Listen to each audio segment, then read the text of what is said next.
Chris Allen waa safiir ku-xigeenka dowladda Ingiriiska u fadhiya dalka Itoobiya waxa uu ku sheegay socdaal uu maanta magaalada Hargeysa ku yimi in dowladda Ingiriisku ay diyaar u tahay inay Somaliland ka taakulayso dhinacyada amniga iyo dhaqaalaha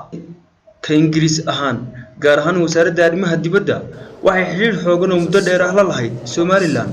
waxaan ka wada hadalnay in bulshada caalamku oo Ingiriiska iyo Somaliland ay ku jiraan ay sii xoojiyaan amniga iyo socodka geeska Afrika our cooperation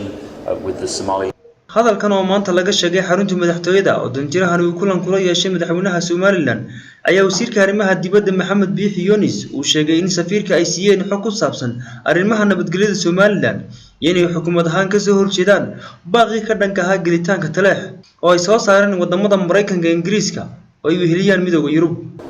waxaan u sharaxnay Somaliland inay tahay ummad jecel soo dhaweynaysa in caalamka ka mid noqoto doorashooyinkeedu muqadas yahay jecel in aan loo ayna tahay inay xasiliso wadankeeda gudaheeduna ay caan yihiin lana yaqaano haddii Ingiriisiga ayaga ay xuduudaha dhigooda aad iyo aad u yaqaana Somaliland ayna marna ogolaanayn in ka aqbalayn in aan meel la isku haystaa jiraan meel la isku haystaa ma jiro waddanka gudihiisa weeye tagista Somaliland ay hala xigtayna waxa ahayd inay dadka doonaya shirka inay ku qabtaan qalalaasaha wada ay kala erido tiina waan ku guulaysanay dadkiina aad bay noo soo dhaweeyeen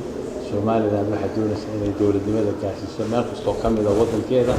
waa dadkayagii ayaga noo yeeray ayagana soo dhaweeyay waxaan u sharaxnay Somaliland inay xuduudaheedu muqadas yihiin dagaal ma rabno ma rabno